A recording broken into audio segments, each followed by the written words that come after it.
Sejam bem-vindos, meus queridos alunos.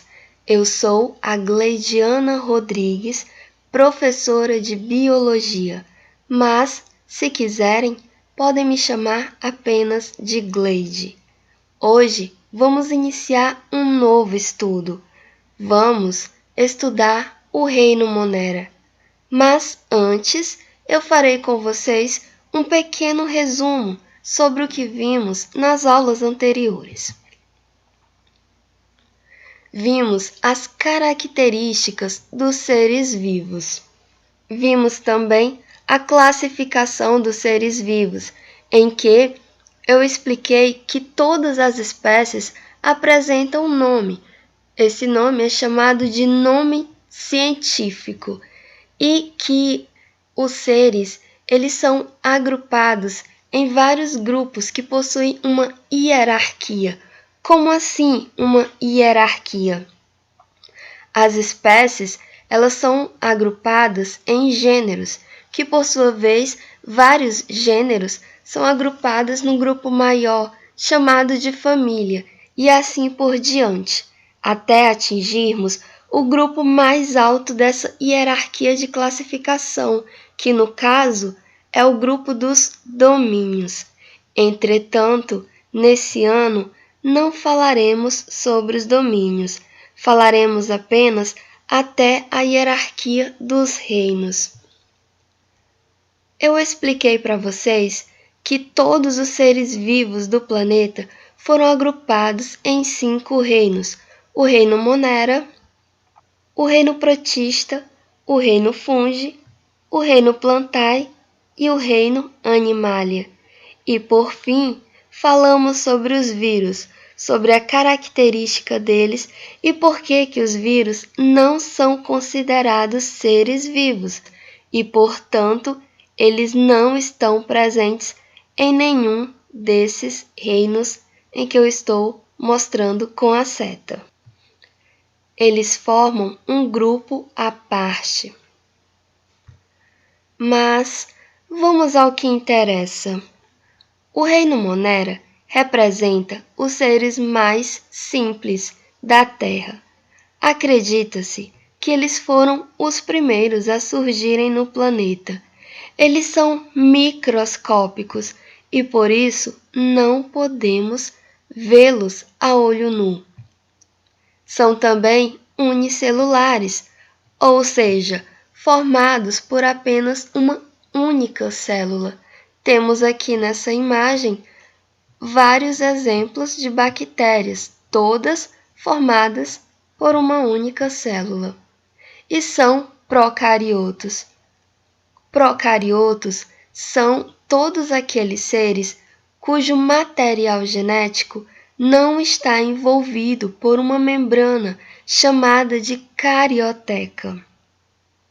O reino Monera, ele possui todos os seres procariotos, já que os outros 4 reinos, todos os seres são eucariotos. E no reino Monera encontramos as bactérias e as árqueas. Vocês acham que os seres humanos dominam o planeta? Claro que não. O planeta é dominado pelas bactérias. Elas estão presentes em todos os lugares: no ar, na terra, na água, na superfície da nossa pele e até mesmo dentro de nós. Podem ser encontrados em ambientes muito quentes ou em ambientes extremamente frios, ambientes extremamente ácidos ou então extremamente alcalinos. Os representantes do reino Monera, que conseguem ser encontrados em lugares tão inóspitos, geralmente são as árqueas. E você que está assistindo esse vídeo, saiba que existem mais bactérias na superfície da sua pele do que pessoas no planeta. Mas não se assuste, eu tenho uma boa notícia. Apesar de muitas bactérias causarem doenças, a grande maioria não causa efeito algum. Elas estão simplesmente existindo, vivendo a sua vida curta sem nos causar mal e nem bem. Existem também algumas bactérias que elas são benéficas aos seres humanos e que são utilizadas por nós. Vou citar alguns exemplos. Provavelmente vocês já provaram um iogurte ou um queijo. Já viram alguém usar vinagre na alimentação ou alguém tomando vinho? Pois saiba que todos esses alimentos eles são produzidos com auxílio dos micro-organismos presentes no reino Monera. E vocês sabiam, pessoal, que dentro de vocês existem bactérias benéficas que nos auxiliam na absorção de nutrientes? Elas estão presentes no intestino. E se fosse possível que uma pessoa perdesse essas bactérias, ela apresentaria sérios problemas nutricionais. Pois, por exemplo, a vitamina B12, que é muito importante para o sistema nervoso e também para as células vermelhas do sangue, é produzida com auxílio de bactérias intestinais. Então, se você acreditava que todas as bactérias eram maléficas, é melhor mudar os seus conceitos. Aqui está a morfologia de algumas bactérias. Morfologia é a mesma coisa de anatomia, ou seja, do formato dos seres. Quando o formato ele é esférico, é chamado de coco. Se duas bactérias esféricas se aproximam e se unem, recebe o nome de diplococo. Se várias se unem como se formassem um cacho de uva, recebe o nome de estafilococo.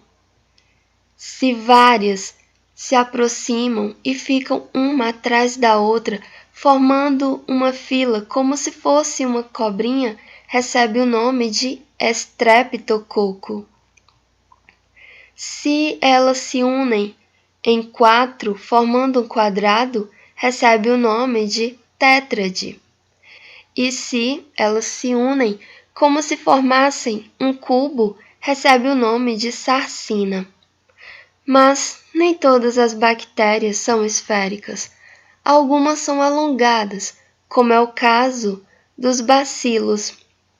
Aqui está um bacilo individual, mas quando vários bacilos estão um atrás do outro, como se formassem uma fila, recebem o nome de estreptobacilos. Algumas têm um formato bem estranho, como é o caso desse endósporo.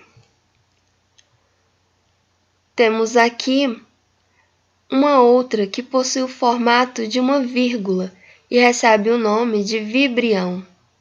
Essa aqui apresenta umas curvas e recebe o nome de espirilo. E essas têm um formato alongado e fino e parece uma serpente. É chamada de espiroqueta.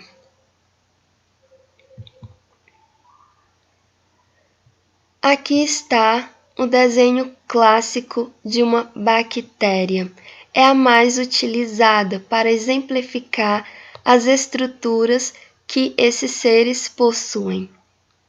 Como todo ser vivo, a bactéria apresenta membrana plasmática. Também apresenta citoplasma. E aqui está o material genético solto dentro do citoplasma, sem a proteção da carioteca. Quando possuem a carioteca, dizemos que a célula apresenta núcleo, e quando não apresenta carioteca, chamamos essa região de nucleolo para diferenciar.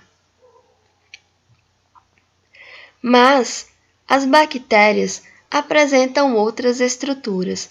Podemos ver aqui a cápsula. A parede celular bacteriana é formada por uma camada de peptidoglicano. Aqui dentro do citoplasma também podemos ver esses pontinhos. Esses pontinhos são chamados de ribossomos. Os ribossomos possuem um importante papel, pois são os responsáveis pela síntese de proteínas. E aqui externamente estamos vendo essa estrutura chamada de fímbrias. Aqui existem várias fibras na superfície. Elas são úteis na aderência das bactérias a outras bactérias ou a outras células. E por fim, temos o flagelo. O flagelo tem a função de locomoção. Geralmente, encontramos em uma bactéria apenas 1 ou 2 flagelos, raramente mais do que isso. E assim, turma, eu finalizo a aula de hoje. Espero que tenham gostado. É claro que existem muito mais informações sobre o reino Monera que eu não citei nesse vídeo, e essas informações elas serão dadas nos próximos vídeos. Deixarei para vocês algumas questões sobre o conteúdo que acabamos de estudar, para que vocês possam assimilar melhor esse conhecimento. Na aula online, responderei as dúvidas que porventura vocês tiverem. Foi um prazer enorme estar aqui com vocês e até as próximas aulas. Tchau!